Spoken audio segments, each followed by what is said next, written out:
All right, episode 82. Today we're going to talk about Zillow is starting a real estate brokerage. What? How effed are we? We're going to get started right now. Oh, no. Welcome to the only real estate podcast worth listening to, with your hosts Nick Good, Matt Kelderman, and Brian Force. Combined, they have 26 years of experience and have sold over 1,500 homes. Join them each week as they bring you everything you need to know about real estate. And now, here are your hosts, Nick, Matt, and Brian. All right, episode 82. We're going to have Brian screaming in that mic a I little was bit more. so unprepared for that. I was not prepared. I'm over here doing my sharing thing, and all of a sudden my ears just lit up. Well, I'm watching it. I'm watching the replay. The delay is happening now. Yeah, I'm watching the replay a little bit, and I was like, I thought I was going to jump a little bit more. But a couple of things before we get started, right? We're going to talk about the Zillow brokerage move. Is this a big deal or is it not? Should we be worried about it? Maybe we don't. I don't know. Who knows? We'll talk about it a little bit later today. Do you know? Who knows? If this is your first time listening to this, or if you've listened and you haven't done any of our requests, go over to the only real estate group worth being a part of on Facebook. Request access on there because we're going to be doing something new. We're changing up Tour Academy a little bit. Yes, we are. Yes. A lot of it. A lot of it. I would say.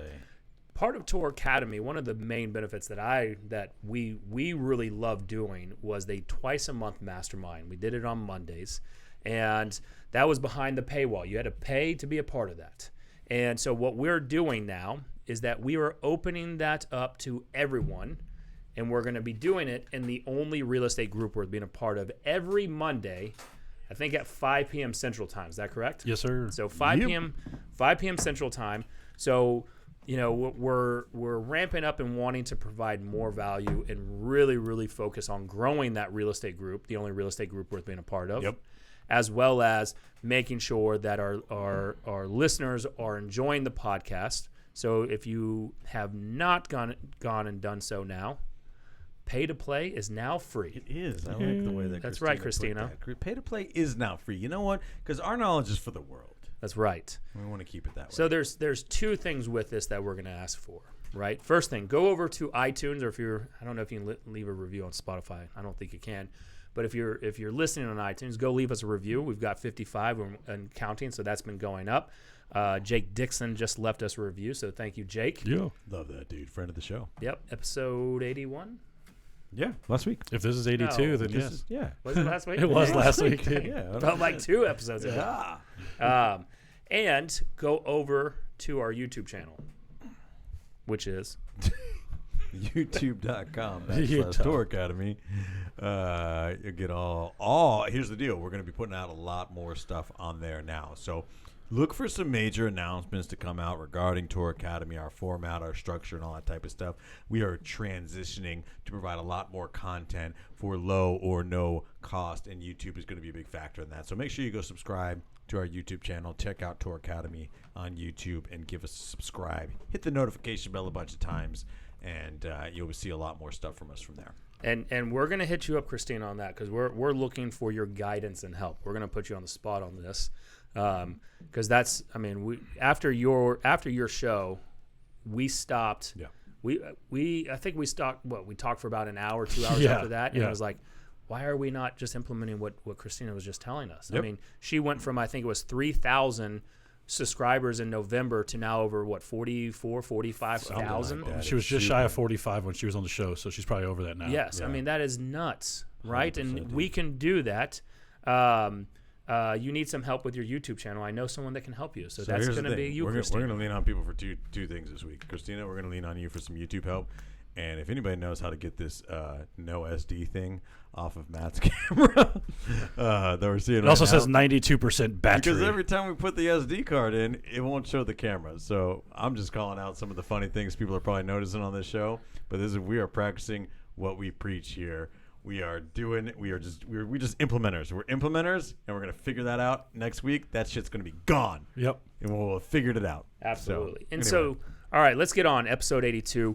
we talked about this a little bit, and it wasn't on purpose. It just naturally came up in our conversation on the Tour Academy Mastermind call about, we've been seeing these posts about Zillow opening up a brokerage, right? Yep. And then you start to see all these people commenting, Matt was one of them, right, where he's like, we shouldn't be worrying about this. There's other people that are worrying about it. I'm a little bit in the boat of, I like to at least keep my eye on the enemies and know what's going on. 100%. And with what they're wanting to do. So looking at it, Zillow is needing to open up or wanting to open up a brokerage so that they can continue going down the path of pretty much going all in on their iBuyer programs, right?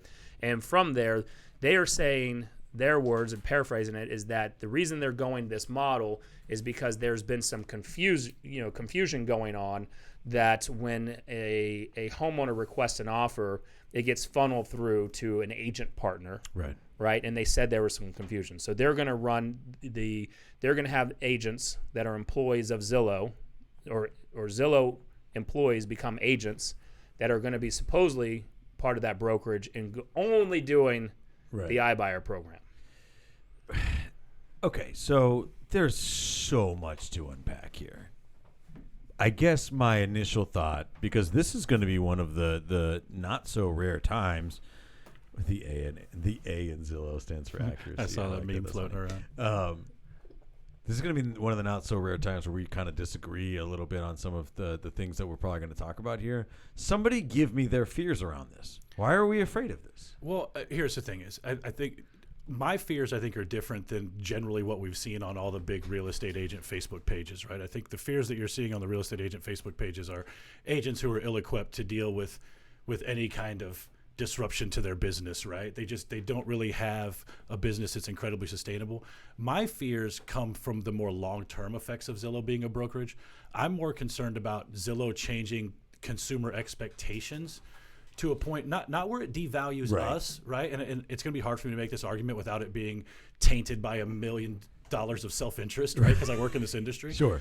But the reality is, part of the reason I love this job and part of the reason I focus on the areas of Dallas where I focus on is because they're not easy, right? Like, the houses are harder to navigate inspections and repair amendments, and I enjoy being able to represent people at a super high level on houses that very, very candidly, the average real estate agent has no business doing. Yep. And I'm more concerned in the long term that the consumer is going to accept Zillow and that type of business model as what they should get for their dollar. And when in reality, it is always going to be subpar service and subpar experience. Sure. Right? That's my concern for it long term. Right now, I'm in the state of, I'm not worried about Zillow today. I will kick Zillow's ass up and down the street all day long from an individual agent standpoint. Sure. For sure. I guess you hit the nail on the head when you talk about market expertise, the ease of transaction and things like that. I guess my big question around like the fears around Zillow are like, what part of the transaction does Zillow make this easier for, right? What do people want when they go to list their home? They want to sell their home for the highest amount of money they possibly can in the shortest amount of time, and they want it to be as seamless as possible, right? No headaches, give me what I want for my home and just make it easy. Well, here's the deal. Right out of the gate, Zillow's already failing at two of those. They're not going to be able to give you what you need for your home for the most part, because how would they make any money if they're buying, or if their iBuyer program is buying people's homes for market value? So you're already going to take a hit there. I cannot imagine that they're going to give you a super seamless transaction process, because they're basically either turning employees into agents, or agents who could not make it on their own are going to join them for some sort of salaried type position. So you're already getting kind of bottom of the barrel talent, no offense. So the only thing that they're providing is convenience. Offense. Yeah, I guess. If you go work for a discount broker, I don't care if you're offended. That's fair. Offense necessary, or meant. But I guess if we're talking about like maybe those are the three components, they're only giving you the convenience. So my thoughts are, one, the average individual agent, that is maybe a drop for them, right? We've been talking about mega teams taking over the real estate industry for a few years now. That's becoming more evident than ever because of their systems and processes and their ability to be basically like McDonald's. You get the same experience every single time. Boom, boom, boom, boom, boom, right? Whereas the individual agent's got to be a lot of a jack of all trades. Zillow's going to have you beat there. But as far as the other two things that I think are important for sellers, how does Zillow rectify that? So you brought up something. Well, and first off, go back and listen to episode 31. Michael Reese was on there, right? And Michael Reese talks about, you can have, Brian and I could be stacked up, and I could be the better agent, more experienced, have more know-how. Sure. Brian can be the better marketer. Sure. Right? And it's about drawing and attracting attention in. Sure. Right? And so the things that everything you're saying is correct. What Matt's saying, what you're saying is correct. But at the end of the day, we looked it up on there. Zillow has over 40% of the traffic going there. It's a lot. Right? So they're already capturing the market share from the mind share of it, right? They're already on their platform. Sure. And so it's not right now that's the concerning part. But what ends up happening is the same thing, like Open Door, right? Open Door starts coming in. What do? They start marketing like crazy. Sure. And they start taking away at bats. Okay. So it's not that it's not an immediate concern, and it's like, it's kind of like a frog getting slowly cooked in a pan. Like if it's immediate hot, they jump out. But if you put them in there and keep turning it up, they're going to cook themselves to death. That's what's happening to us, because everyone's sitting here, well, I'm not worried about that because I provide better service. I'm more experienced. Okay, but what if they don't find you? The at-bats are being taken away. They were taken away from when the iBuyer programs are coming out, and now we've had to compete on that level, and we're playing from behind the curve. Okay. I get what you're saying. So then riddle me this, because my question would be, by the way, we got Courtney Anderson, one of our top producers here in the office as well. We don't have a camera for her, but if you want to jump on that mic and give us your thoughts at some point, it's totally hooked up. She was. Give us a little shout right now. Hello.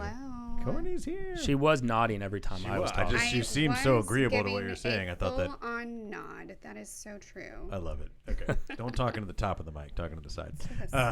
I'm new to this. Anyway. Okay. So my question then is, what does Zillow do better than anyone else? What does it matter? That question should be not on the table. Ask me. Okay, I'm going to ask Courtney then. She's more fun. They provide leads for real estate agents who are all about the pay to play. Okay, so they're a lead source for agents. That's fair. Yep. I would say exposure is what they do better than everybody else. We know Zillow because they're Zillow, right? We don't know Zillow because they're better at anything else except being Zillow. They are the largest, most heavily trafficked real estate website on the face of the earth. Right? Let me interject something real quick. Okay. If we were to do a survey for consumers only, and you ask, do you know Zillow? Yes or no? Right? How many do you think will say yes? Or have heard of Zillow? The largest portion of that would be the one that people would have heard. I don't know what the percentage would be, but it would easily be the largest portion. Let's say that's 80%. Sure. Okay. Then let's say, do you see Zillow as a brokerage or not a brokerage? I think most people would think Zillow buys and sells real estate. The layperson 100% thinks Zillow buys and sells real estate. That they are a brokerage. Yes. Yeah. Right. Yeah. You think so? Absolutely. Yes. Really? I do think because here's the thing is, I do think the genuine consumer doesn't understand the industry at a high enough level, and not because they're ignorant, because most people do this a couple of times in their entire life. And it's part of the reason that one is real estate agents think we need to have a little more confidence and stop paying places like Zillow is if you sold 10 houses, you have an exponential amount of experience compared to the person you're probably talking to. But the reality is most people don't understand anything about our industry, right? Like we have conversations just around down payments and trying to tell people like, no, you don't have to have 20% down to buy a house. Right. And Zillow very much appears to know everything about real estate to the average person. Well, and here's the thing: you have agents who still make fun of the just like with the comment Matthew put in here. The A in Zillow stands for accuracy, right? But here's the thing: I've seen people. The consumer doesn't care. I've seen people post that shit, and then at the end of the day, on their website is a Zestimate. Sure, their home valuation's got a Zestimate widget. Guys, like your message is not matching. What you're saying. That's bits. Right. Those are bits we do to play to our audience of other real estate agents. Of course, too, but right? but we also look like the jealous ex-boyfriend over that here is true. that's talking shit about Zillow when the people don't understand and they don't care, right? Just like we think they care about that service. right? Maybe once, Matt, you used an example the other day about in Lake Highlands about having to negotiate with, older homes with messed up plumbing, with certain foundations, et cetera, right? Maybe they care once they're done with it, Yes. right? Once they're going through it. But what Zillow, my counter argument with that would be, is they're only going to know once they've made that poor decision. I agree. Right? And if Zillow or any of these other companies have a great back end system of following up and continuing to nurture and to build rapport and to have a client concierge system, et cetera, I'm going to venture to say they recapture a lot of that business back, because one, just like I have a strong feeling they're going to do what Open Door's doing, what OfferPad's doing, where an OfferPad, you can go use one of their agents and get pretty much all your commission back. Mm-hmm. Right? There is a concern with that. I agree. I agree 100%. And I think that you're right. My concern is that you're right. My concern is that you're right down the road. The reason I asked, what does Zillow do well? And the truth is exposure, right? We're a little jaded only because, and I say most of the country is, as to the way this works, because usually we have uniform MLS, meaning that we have one MLS for our market area. That's just how it is. If you go to places like New York City, you subscribe to an MLS through your brokerage, right? There's Streetwise or whatever it is, or what's the one? That's it. Streetwise is a homeless person in Chicago newspaper. They might have their own MLS Street though. Easy. I mean, they could. This corner's the better one.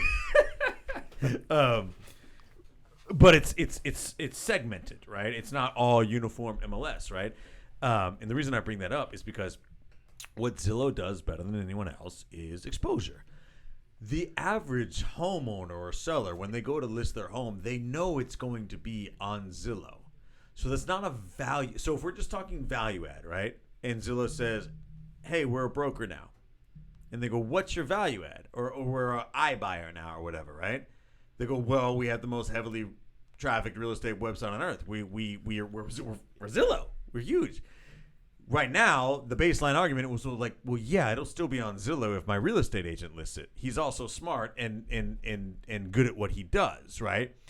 That is a baseline argument. What I'm saying is that Zillow at any point could go, okay, now we're a broker. We have the most heavily trafficked real estate website on earth. Now we are only going to market to people that list with Open Door, or that we are doing an iBuyer program or whatever. And then what happens is we get this Mexican standoff where we're like, well, we're not going to put our listings on Zillow anymore, right?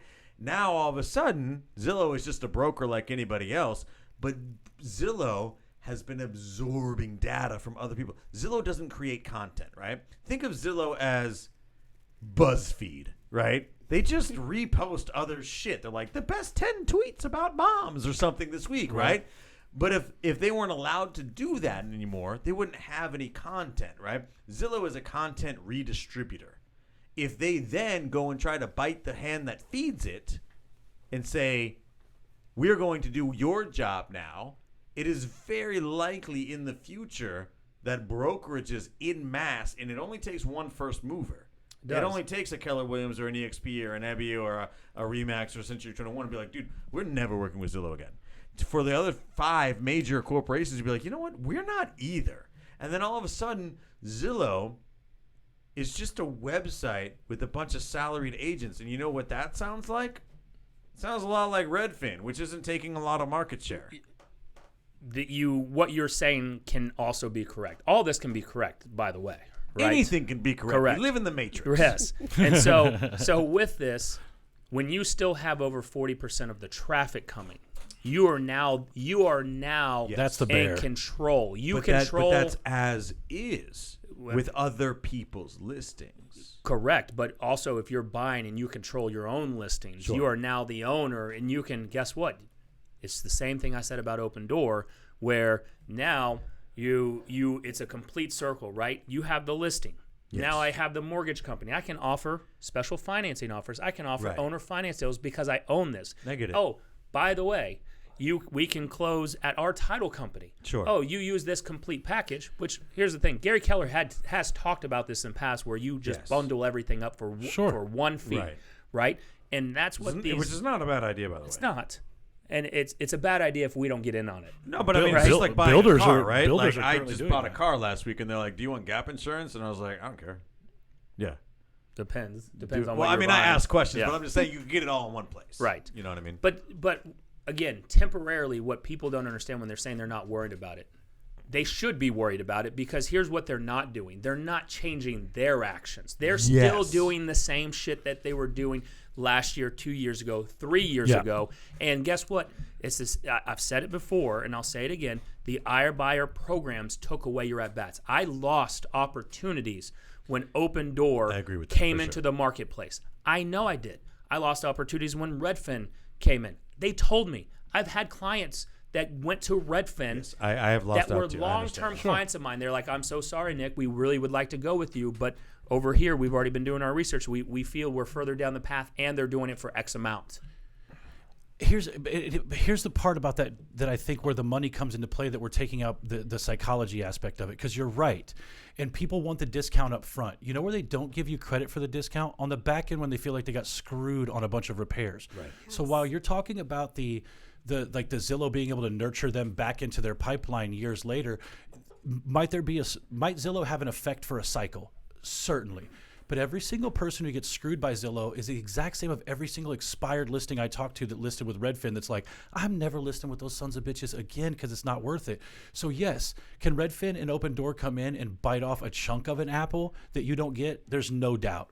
But I just don't feel like at the end of the day you can cold call and nurture your way back into somebody's good graces, because once you give them that discount on the upfront, they've now absorbed that discount. And in their mind, that discount is gone, and that's something that you gave them and you owed them. When you then screw them, when 2 months after closing, they find out they have cast iron piping that's now $10,000 that's replaced from the street to the alley, they don't give a shit about how much money they save because your vertical integration on insurance, and they now think Zillow's the worst, and whatever agent that was is the worst. And look, you can be correct on that. Yeah. I do know that there's a lot of amnesia that happens. There is. Right? And the average person that sells and buys, it's about 10 years. It is. Right? And so we're trying to say 10 years in the future on that, versus, someone who just bought and they're like, fuck, I just got hit with a $32,000 repair bill. Right. I'm never using Matt Kelderman again. And then 10 years down the road, you're still sending me send-out cards and brownies, and I'm like, you know what? Yeah, That was okay. 10 that was Kind of 10 brownies years. Amazing. sending That you. was 10 years ago, Matt. I guarantee that's not going to happen I again. actually I think you just helped prove my point, because you know what Zillow's not doing? Anything that's like that. Zillow Not is yet. sending, True. Zillow is Nope. not sending $10 ass kiss brownies to anybody. They're not. They're just not. Zillow is going to send you emails and text messages. And if you stay in their system, great. But the second that you decide you don't give a shit about text messages and emails, guess what? Zillow is no more powerful than my CRM. Right. Well, they're not in the brokerage business as of the traditional. Sure. Again, we're playing hypothetical because we're going off of what they're doing Right. today. We have limited right? information right They now. For do sure. take care of their in the corporate side of things. They take care of the agents that spend a shit ton of money with them. I get phone calls from them all the time. Right? Their follow-up's amazing. Yeah, they take people out. Yeah. They were flying me up to Seattle. I haven't spent a dime with them. No, but Right? they took you to Seattle because you have a team that produces 200 units a year. I understand that. Joe Byer is not going anywhere, right? He's just another lead in their database, right? Right. But here's the thing. That's assuming if they go in that direction. So Yeah. that's going to be the main thing that we look at. Like Robert has a question. How is Zillow going to get around the ethics of serving the client and being knowledgeable in the market they are working in? Their agents are employees, not agents in the field. Well, I would say, Robert, I'm so clueless on that stuff. Ethics are malleable to the present atmosphere of the culture in which they exist, right? It's not ethical Words. for Romans to burn Christians underneath the Colosseum, right? But people were fine with it back then. It's not a great comparison. Definitely an aggressive What one. I'm saying is Things are if we're getting gonna heavy be over here. extreme, yeah, if we're going to be extreme about it, right? Ethics are specific. I agree with you, Robert, 120%. But how does Redfin get around it then? That's what I'm Because they're saying. That's what I was 100% about to employees. say. It already I've exists. said this on the show a million times. Redfin, I think, is operating in a completely unethical fashion, and no one listens to Brian. So, yeah, I don't know that it'll really come up. They only listen to the Brian billionaire idea. That's the reason why they stop. They tune out. That happens. So Okay, so I think where you're going with this I think that we're on the same page in some of this, and I think we're on different pages in other, where I think that we're leading this conversation, and what I think is universally true is, for better or worse, take it how you will, conglomeratization is going to be the future of real estate, meaning that whether that is mega teams, whether that is companies like Zillow. And it's not a surprise. It's like that in every industry. The stock market is a great example, man. Our conversation the other day. Yeah, I mean, it's just the transition that we have seen from small boutique mom and pop brokerages, stock brokerages, that is, to zero fee Charles Schwab. Like, it happens in every industry. Take something silly, right? Militias to military, right? We started this country. There was like a bunch of dudes helping out. And they're like, what if we all just started this big thing? And we all did the same thing, right? And now we have the most powerful military on earth, right? Like, conglomeratization is sort of, I wouldn't say the product of progress over time, right? I think that mega teams, and this is where you're headed in the right direction, the individual agent, I think, is the victim in all of this, right? Nick owns a mortgage company now, and I don't own the mortgage company. Well, he has whatever it is. I don't know own any. What your setup is. I have no ownership in any mortgage. Whatever he does, he does something Legally. with a mortgage company and makes money off of it, right? Your ability to provide that same type of experience, like, the only thing that I think that we've uncovered that Zillow has is the ability to go your soup to nuts with Zillow, like, packaged up, whatever. Otherwise, because here's the deal. Otherwise, the objection handlers are very easy. Otherwise, the objection handlers, like, look, if it's pound for pound what Zillow can offer you versus what I can offer you, all you need to ask yourself is why Zillow would pay a fair price for your house. Are they going to come live here? Is Zillow going to come live in your house? Probably not, right? So why would they pay you fair market value? It doesn't make any sense, and it's an easy objection handler. The objection handler to that is, well, they're going to give me a discount on my mortgage. Title's going to be free. I'm not going to have to negotiate repairs. Discounting Blah, blah, blah. my listing. Like, yes, all that type of stuff here's the thing. is valid. So But- how do mega teams also offer that type of seamless Yes, transaction at a 100%, lower cost? 100%. And that let's flip it. Let's say that we own Zillow. Let's say that us three, we own Zillow, right? Four. And we have the traffic coming in, right? We're hearing the argument. Us four, Nick. Us four. I'm here too, guys. Come on. Yeah. But you don't have your headphones on, so I'm not. There you go. It's True, like you're true. not there. You're invisible. Right. The White Claw is just going up in the air. It's Halloween time. Yes.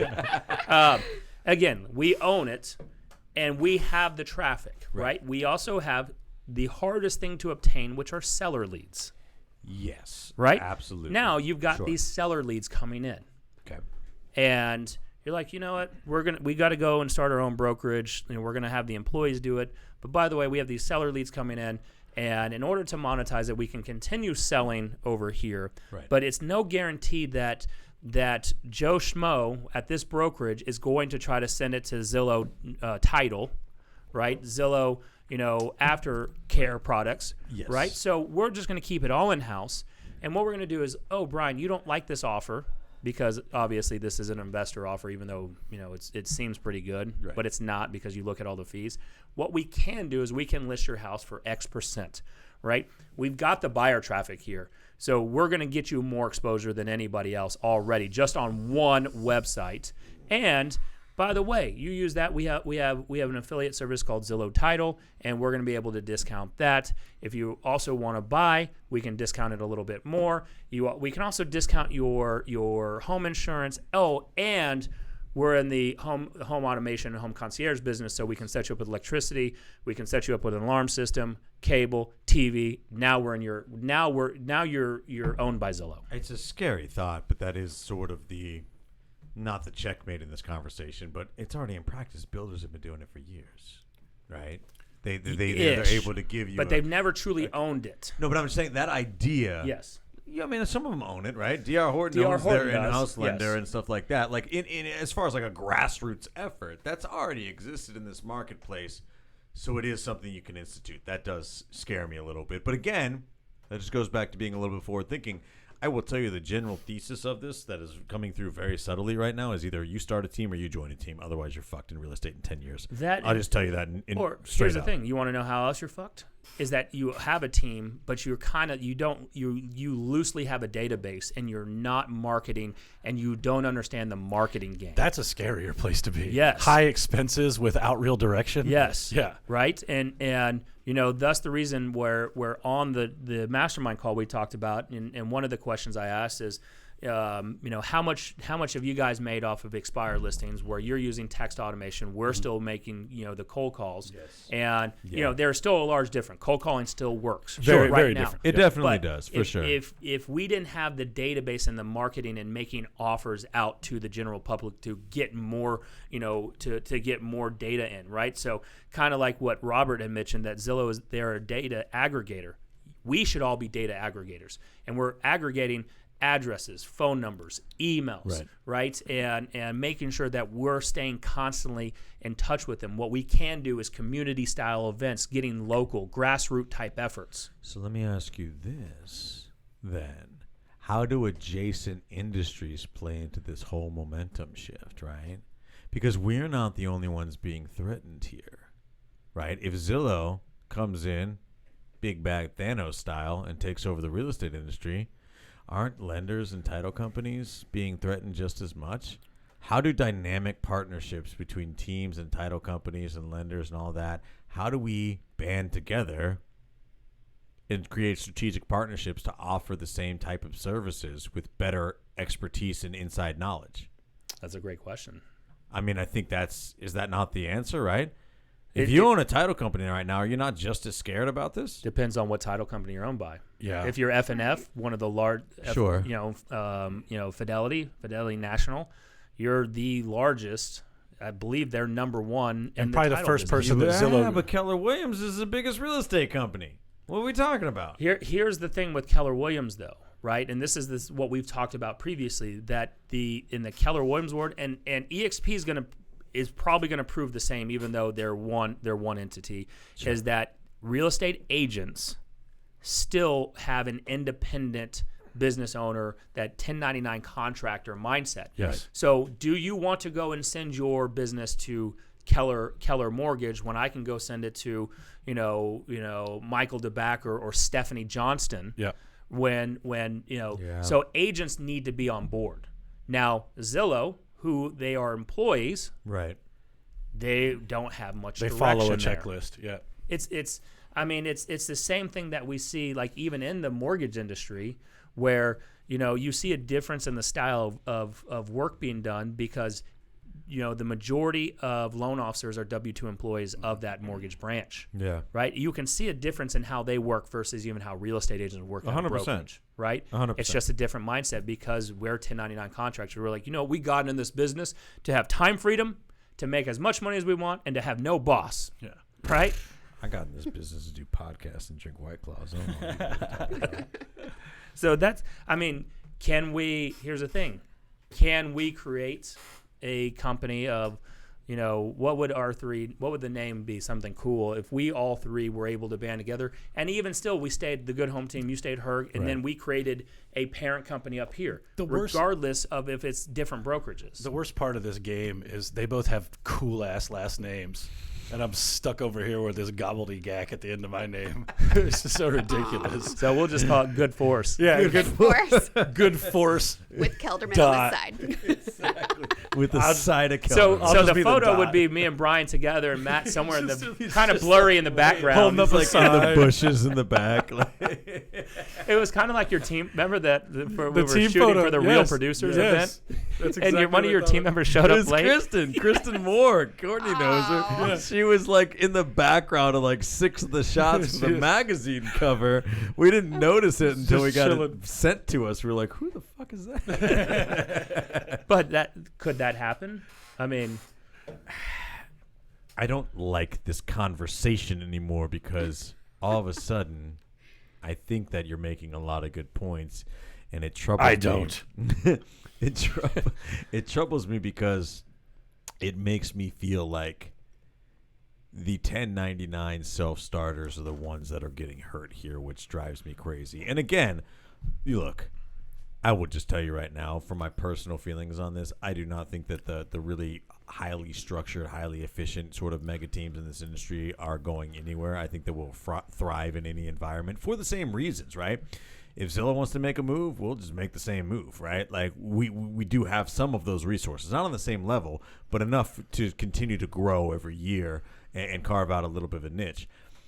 I hate the idea of a big company just W-2ing people and bullying their way into a market sector where they're not providing better service. And man, am I not a guy who says like, I think how you can defeat it, or at least get ahead of it right now, whether this is a losing battle at the end of the day, I mean, that may be something we just look up in 5, 6, 7 years and like, all right, we fought the good fight, but I mean, you know, at least we went out fighting that way. Yeah. Where we have the advantage right now, just like this, we brought this podcast in house, right? Yes. We created our own media platform. And, you know, now we leave that credit up to Brian because Matt and I are here just fucking sitting here, right? We're not touching the switcher thing over here. No. I don't even know what that thing does. And Matt can't even figure out how no one does. Right? It's a mystery. Where we were outsourcing that in the beginning. Yeah. I mean, that's kind of similar to the Zillow. We brought it in-house. So if you can see yourself as a media company, which I've said for a long time. You've been saying that for 18 months. Yes, a media company. Can you get ahead of the curve and at least look, it's the same thing, the travel agent industry. And we've heard this saying so many times that we tune out, right? Oh, we're going to go the way of the travel agent. Now, let me ask you, I know travel agents that make a shit ton of money. We legit all used a travel agent to book Cabo last year. Yes. And it was amazing. Yes. As you should. Right? And I think so with being in the travel agent world, you just have to find the niches, right? There's riches in the niches. And so there's still going to be those opportunities as an agent, whether that's the luxury side of things. Right. I don't think I'm working the luxury market because I'm not dealing with that shit. Yep. Right? I would probably deal with the investment side. Sure. Yep. Right? I would go maybe commercial. Commercial's so far behind. They're definitely Wild West. They don't even have a true MLS system. They've got so many different stuff going on. Oh, man. Well, okay, so then does that not bring it back then to if you're able to sort of offer something similar, okay, then all that Zillow has on you is exposure because there's Zillow.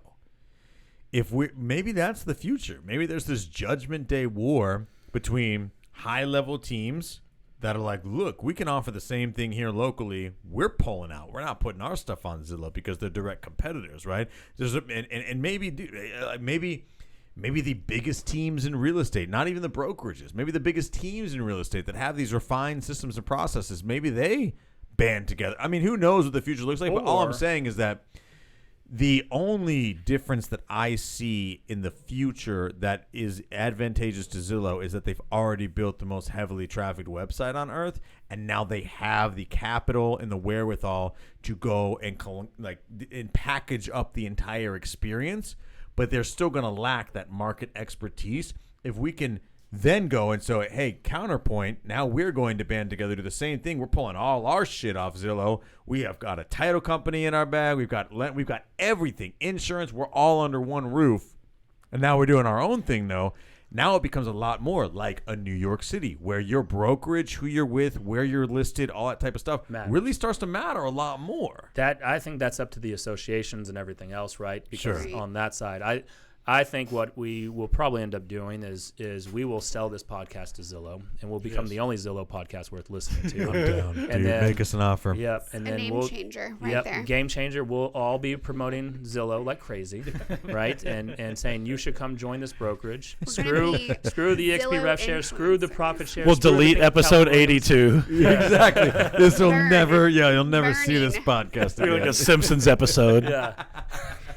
So that could be the real thing that happens. But think about this. There's like millions of agents that pay into the lead program. So what's it like? 2 million licensed agents? Well, and there was, and I don't know the stat, and I'm probably fudging it, but and somebody can fact check me in the comment section. But 85% of their revenue at some point was coming from real estate agents purchasing leads. Yeah. But here's the thing: is right. Sure. Like, where Zillow did a really good job, and Nick and I were talking about this, and he changed my mind because I popped off yesterday when we were talking, but OpCity is a really good example of what's kind of scary about Zillow, right? Like, their ability to come in and snag a lead and nurture it and hand off a warm lead. I mean, I used your example legitimately, but the thing is that's such an outlier in what they're really doing. You don't normally get that 100%. Lead that's a total lie, or sometimes it goes the other direction, right? I've had the 100,000. I mean, I've had leads that it turned out to be a couple $100,000 that turned into be like real legitimate high-end buyers too, right? Absolutely. I think that my biggest fear with Zillow is that they're going to change the way consumers look at the industry, and that's ultimately the scarier thing, right? But I think that Zillow leads are just like OpCity leads. Here's the thing: I think they're just alike. Most of them are non-pre-approved. We've said this on the phone before. They're not. We've said this on the show before, and they're not all created equal. But at the end of the day, even calling them leads is a little bit ridiculous. Oh, yeah. At the end of the day, if it's the right name, the right email, and the right phone number, that's all I care about. And that's the Zillow about. leads have a higher conversion. They do. I do agree. I used to be a Realtor.com person, and look, I murdered with Realtor.com for a few years. Yep. But then it got to the point where it was legitimately I'd spending $1,500 a month, and I got 15 leads. But, here's the thing: let's take Realtor.com. They're the ones that overall they bought OpCity, and they went to the model of not necessarily charging agents. They went to you sign up for OpCity, and you get a referral, right? They're becoming like a relocation style company because what does that do? It opens up your market even more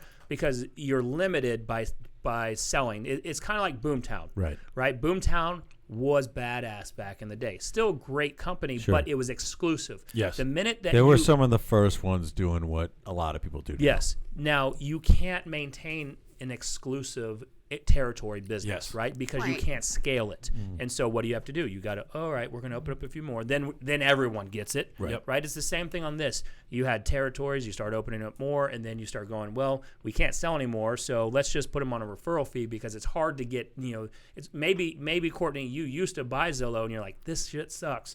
But then they come back and say, you know what? I understand that, Courtney. What we've done, we've made it better. You don't have to pay us anything. We're going to give you the lead. We're going to help call it. We've got an inside sales concierge service. We're going to hand it off to you. But when you close that's going to be 42%, whatever the fee is, right? And guess what? People flock to that. I'll tell you, I that's one of the questions I ask whenever I get a call about leads. Literally, I'll stop them down and be like, can I pay you a referral fee at closing? And they say, no, it's an upfront cost. Conversation over. But if you're willing, within reason, and depending on what kind of lead you're handing off, I'll pay a referral fee. I think I paid $50,000 or $60,000 in referral fees to my agent partners last year anyways. Nice. It's a part of my business model that is just built in that I don't really care about. I look at those as leads I wasn't going to have anyways. And I'm making the other... A zero cost of sale. I'm making the other 2/3 of it on my side, right? So it's the same thing. If somebody... Now, I have opportunities with OpCity through her group, and it's not a lead source that I use because I have other stuff. Right. But if there's leads that I'm getting where all I have to do is pay you on the listing side, and even better if they're seller leads, and all I got to pay is a referral fee. Now, I don't know of any systems like that are referral fee based on seller leads. It's mostly buyer leads. No, there's a few out there. But if those are out there, I will tell you right now, I'm signing up for that all day, and you're going to be hard-pressed to find a referral fee that's going to be too high. Sure. Right. That's fair. Courtney was saying before that 2 million agents pay. Yeah. I mean, it's no, there's no way. There's not even 2 million licensed agents. I'm saying there's 2 million licensed agents, right? Just think about like how many agents they pay in. It's like at least $200 a month for one zip code. Okay. Sure. Okay. Now think about like if you're not getting those same leads and people start pulling off, then what you have is a website that is free to consumers to go look at houses.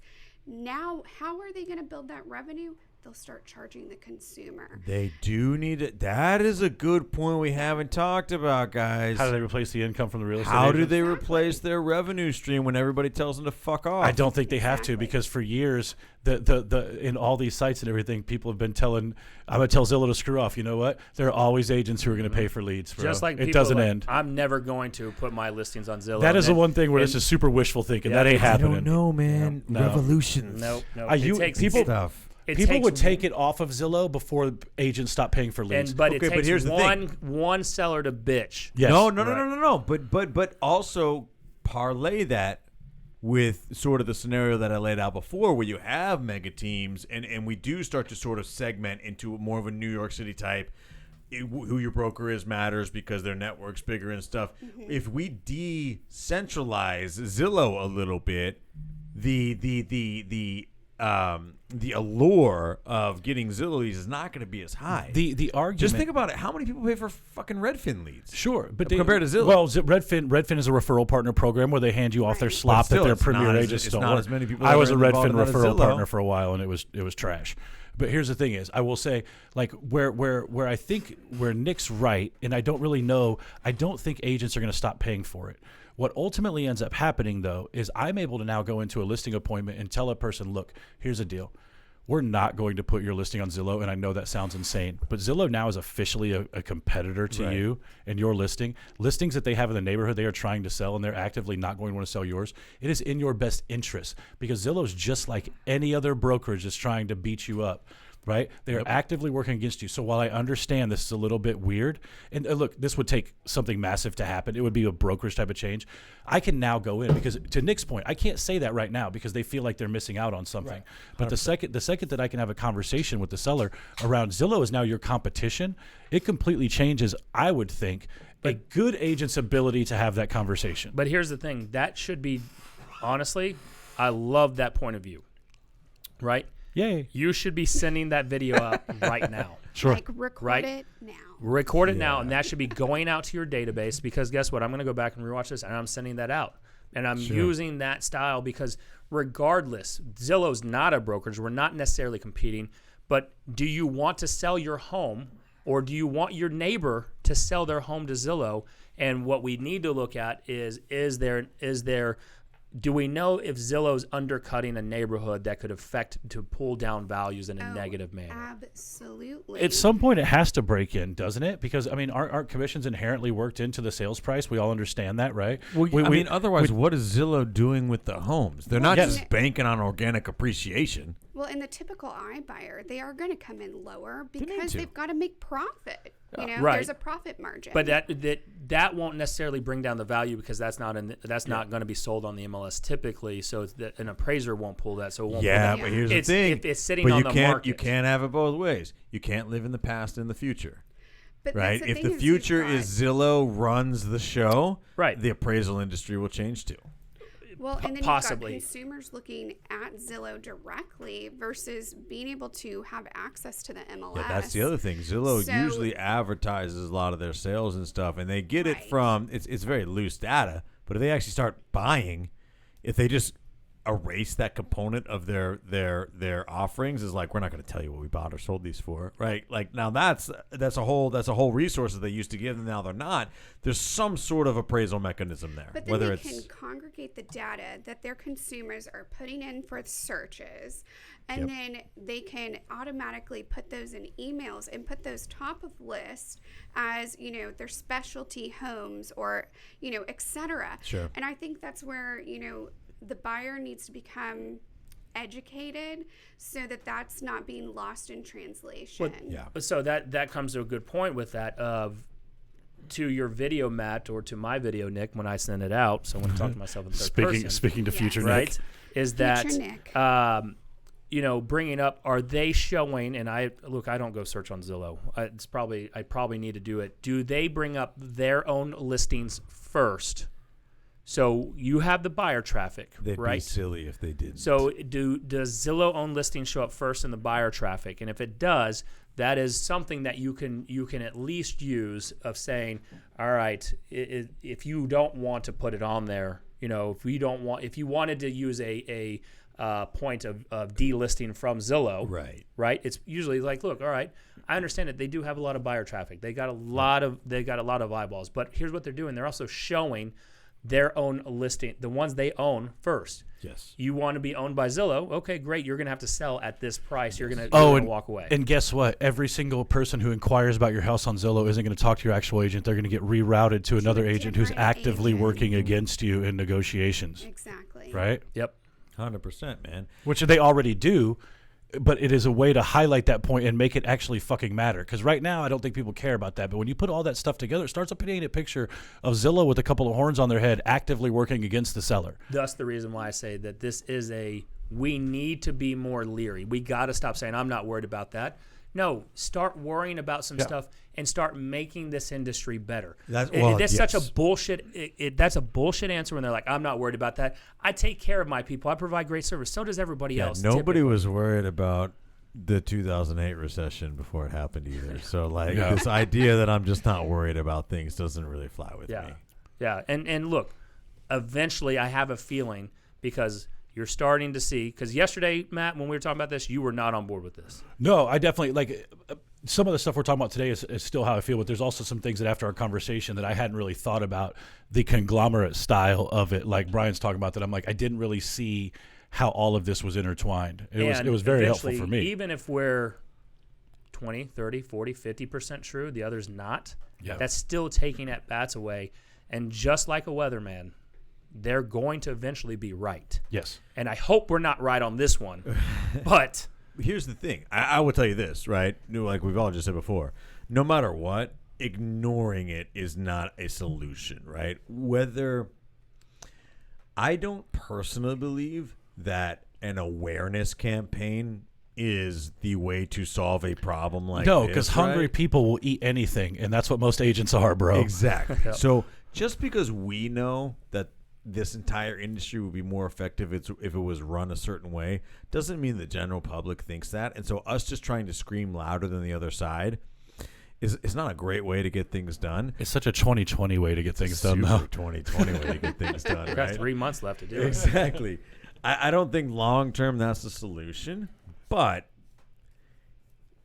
we have so much more talent, so much more effectiveness, so much more, I would say, internal knowledge, and so many more driven people that work in the industry every single day that will not go down without a fight, that I do believe that over the long term, building something of comparable size and effectiveness, whether that is a segmented thing where we just trying to change the industry norm and we ban with title companies and lenders and insurance companies and create the front to back, seamless experience that Zillow can, while also decentralizing Zillow in the way that they don't just get everybody's information all the time. If that's the answer, or if it is something else. But to your point, saying that I'm not worried about this because of X, Y, and Z is burying your head in the sand and suffocating. Well, and we also need to have NAR. We need to have our association do a better job. That is right. If not, that's probably another hour-long conversation. But the way that they have buckled a little bit to Zillow's hold, I have been disappointed. Here's the thing is, and I'll throw this out there, and hopefully the people watching or people watching the replay could tag somebody in this. Here's one thing that I will say: I'm disappointed in some of these larger Facebook groups who have way more clout than we do. Why, as an industry, has nobody from NAR ever done a live video inside Lab Coat Agents or some of these other massive groups? Or like a Reddit AMA? Right? Like, here's the thing is, I don't want to sit there and roast somebody. I just want to get understanding of what the thought process is behind it. And maybe I just don't understand the politics and lobbying that goes in NAR. But if you know somebody inside there, I would love to have somebody from NAR on the show just to understand exactly what their role is for agents and what they think they should be doing. Because I see a lot of people bitch about it, but I don't even know what really expect from NAR. What do we really even expect from them? And here's the thing: us producers need to do a better job. I was having lunch with someone last week, and they were talking about the agents that actually participate in the political side of this game. They don't produce, right? Like we both know quite a few, yeah. Yes, right. They don't produce, and so my response was like, if you could show me the absolute value, because it does take some time, which would take time away from my business and being able to generate income. Can you show me the value other than we do this show to help better the industry? Sure. How can we do this? How can producers get involved? Maybe it's a once a month type deal where it's not a lot. Right. But the majority of people that are within the realtor associations, from my understanding, just never produce at a high level. So their mindset doesn't take into account the big producers. And maybe that is the case, right? But I know locally there are people who are involved with the Texas Association of Realtors that I know for a fact here locally are generational real estate agents who move units, right? So maybe that is just the natural escalation of getting higher up in the political system, right? Become less attached to the actual people doing the job, which is like the whole bit. But it would I've been at this for 8 years, and I can sit here and honestly say, and I don't think I'm going to be the only real estate agent who can admit this, that I don't really know what NAR does. I have no clue. They protect the homestead exemption or whatever it is. Okay. That's TAR. Fucking rad. That's TAR, like, right? That's TAR. That's the Texas Association. Here's the one thing I think we can all agree on as we wrap this up, right? If you're a real estate agent who is relying solely on the traditional commission structure to get you to retirement and you're not almost there already, you've got to start being more aware of your freaking surroundings, because that is 100% not the case, right? Whether it is, and I'm not even saying it's you personally discounting your commissions. I'm saying there's going to be pressure on you from all sides, and you better either step it up to a level most other people can't attain or get ready to conform. It's fair enough, man. I have said this from the beginning since we started this business, that real estate needs to be your vessel to create capital. And if you are looking for your entire life to be one and done from residential real estate, it is going to be tough chugging, man, for sure. Yep. And then there's another, like, dude, honestly, like I wouldn't do anything else to make a living at all. I just like Nick, who does it at a incredibly high level, take that capital and go do something with it. Yeah, that's. I mean, you should be doing that anyway, just in case this. Again, I'm not saying it is, but just in case it is a losing battle, 5-10 years down the road. Yep. I don't think it's that soon, but. I mean, look, this is one of my favorite episodes, right? Yeah. We're not, this is our opinions. Yeah, this is. I like the ones where we just talk shit. This is one of the things. This is one of the less structured shows where we're kind of just BSing around, but this has been one of my favorites too. Yeah. So, if you tuned in live, if you were listening live right now and you didn't catch the beginning part, we are revamping the way Tour Academy is. So first off, our twice-a-month mastermind that was only for Tour Academy members. We are opening that to everyone now, and that's going to be Mondays at 5 p.m. Central Time in the group, the only real estate group worth being a part of. So add people to it. We want that mastermind to be interactive, right? 100%. This isn't just Matt, Brian, and I talking, because we do that all the time anyway. We mastermind with ourselves every day. Honestly, too much. Yeah. Man, it's a big old circle. And so if you can go over to iTunes, if you can go over to iTunes and leave us a review, 5 stars only, please. Oh, please, only 5 stars. Don't give us your real opinion. Yeah, beat it with 5 stars 4 only. stars. Just like Brian asks all his clients to do. Yeah. And the last thing, we are getting with Christina Smallhorn. We're putting her on the spot. And we are revamping and refocusing our YouTube channel. That's where we're going to be really focusing Tour into. We've got some cool things. I talked to Justin Nelson the other day. He's got some cool ideas that he's going to be sharing with us. We're going to be sharing out how to continue to market yourself correctly, right? Taking that market share through marketing, through being that expert advisor. And we're going to be bringing on those experts that will help share that. And hopefully you if the product's worth it, you buy into their product. Yep. Well, go join the only real estate group with being a part of, because starting here pretty soon we'll be live in there. That's all we're going to talk about today, boys and girls. Hey, yo, fun, guys. Matt, as usual. Take us out, B. We got Courtney. We got to say bye to Courtney. I know and I feel so bad. Really sorry with Cameron there, for real. We're put it on my camera. There we go. Hold up. Turn her over. For me? There we go. Hey, look, there's Courtney. Wow. Hey, look at that. Light ring looks insane. I know. That's our setup. You guys see behind the Does it scenes. make me look beautiful? Now, It looks like this weird floating orb. I love it. You got an aura around you. Thank I you. gotta switch away now because Matt's white. Oh my God. Picture. Matthew just told us someone left us a 3-star review. That's it. Brian, get us out of here. What? I'm going to go set the world on fire. 3 stars. How dare you? Hey, thank you for watching. We truly appreciate it, checking out another episode of the Only Real Estate Podcast worth listening to. If you're watching this on YouTube, please go ahead, hit that share button, hit that like button, and hit the subscribe button, right? We're dropping more stuff